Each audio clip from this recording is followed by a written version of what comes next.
Hi guys, magluto tayo ng ating lunch or lunch ni Hubby. I'm gonna just stir fry string beans and kalabasa. So, lagyan natin ng onions. Si Hubby hindi kumakain ng garlic kaya onions lang ilalagay natin. This is just very simple guys. Ang side nito is barbecue chicken na ilalagay natin sa stir fry. So, igigisa lang natin yan hanggang mag-brown and then follow sa kalabasa and string beans. Parang okay na ating onions. Lagyan natin ng string beans.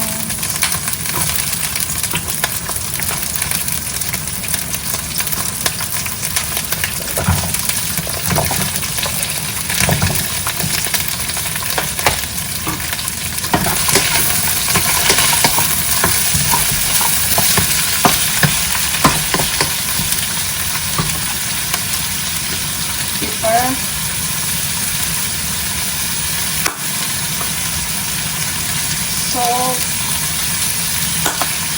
and soy sauce.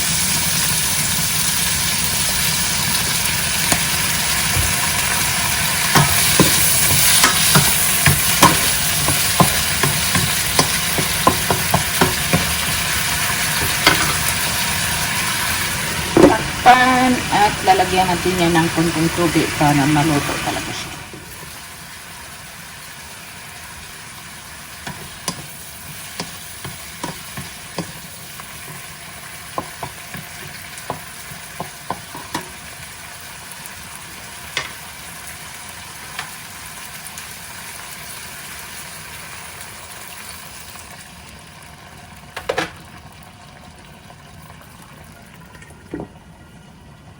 Nagsaing din pala ako ng rice. Ayan. Maluluto na siya. And now we start to barbecue the chicken for Hubby. Tingnan natin. Ilagay natin siya dito. Prate muna natin to siya guys and I'll be back. So narito yung air fry guys. Stop muna natin siya. And then ilagay natin ang ating chicken barbecue. Ayan, may chicken barbecue po dito. Galing Hong Kong market to guys. So, ilalagay lang natin siya sa ating air fryer. Air fryer lang natin yan. Kasi konti lang. Para kay Hubby lang. Meron kasi akong nilutong munggo na para sa akin. So, okay lang nilalagay natin yung stick. As long we check all the time, it will be fine. So, yan. Tapos, sprayhan natin siya ng oil. Ang gamit kong pang spray niyan ay canola oil. And then, roast. Start natin. Ilalagay natin sa roast. And then, for 20 minutes, but kailangan natin i-check all the time. So, we about to check our gulay. Stir fry na gulay. So, kumusta natin stir fry na gulay? May dala kaming wow sarap from the Philippines. Lagyan ko yan ng kunti lang. Kasi hindi sanay si Hubby maglagay ng mga ganito. For the test only.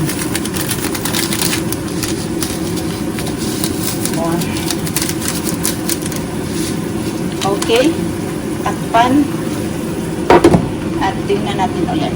Lagyan ko pala ng baby spinach yung ating stir fry na gulay para kay husband. So check natin siya kung pwede lagyan ng spinach. Then test natin ang luto ng ating kalabasa. That is not really well done yet. Ayan siya. Tikman na natin ang lasa. Hindi ba maalat? Masarap. Nakadagdag lasa ang ating wow salad. Pakita ko ng ating gulay. this spinach guys is para sa salad. Kaya lang, yung ating melon guys sa likod, hindi pa masyadong maraming dahon. Kaya hindi natin gusto yung ating malunggay. Lakpan ko yan para umanong hindi kang lagyan ng tubig. Check natin ulit. Kumustahin natin ang ating air fryer. Ayan, nag-brown na siya. Nahalo ko na pala yung ating gulay guys. Hindi ko na napakita. Ayan, luto na siya and set aside natin yan and we will check our barbecue in the air fryer. Kumusta na ang ating barbecue? Ayan, nag-brown na siya. Ibabaliktad natin yan para balance ang pagkaluto. Ooh, that's look yummy.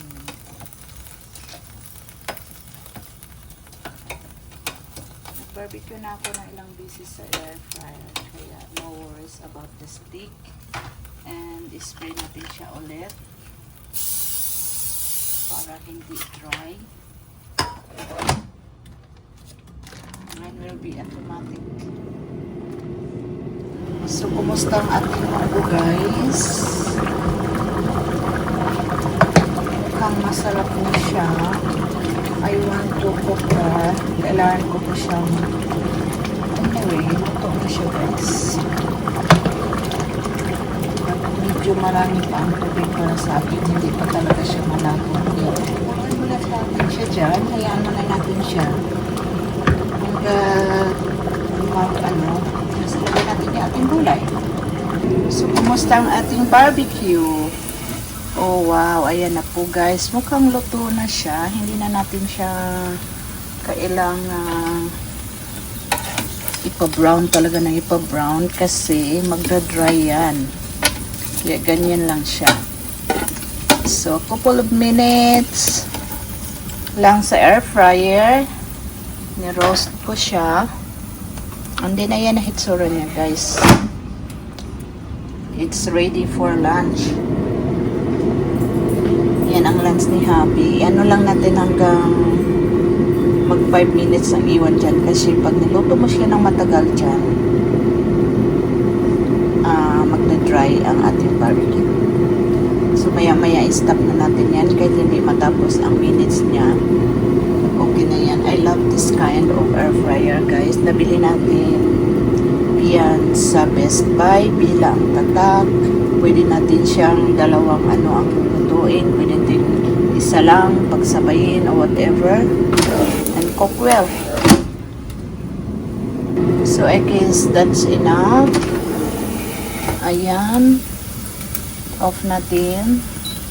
And then yan ang lunch ni Happy guys. Chicken barbecue. Nabili namin sa Hong Kong market but made from the Philippines. And then ang ating gulay.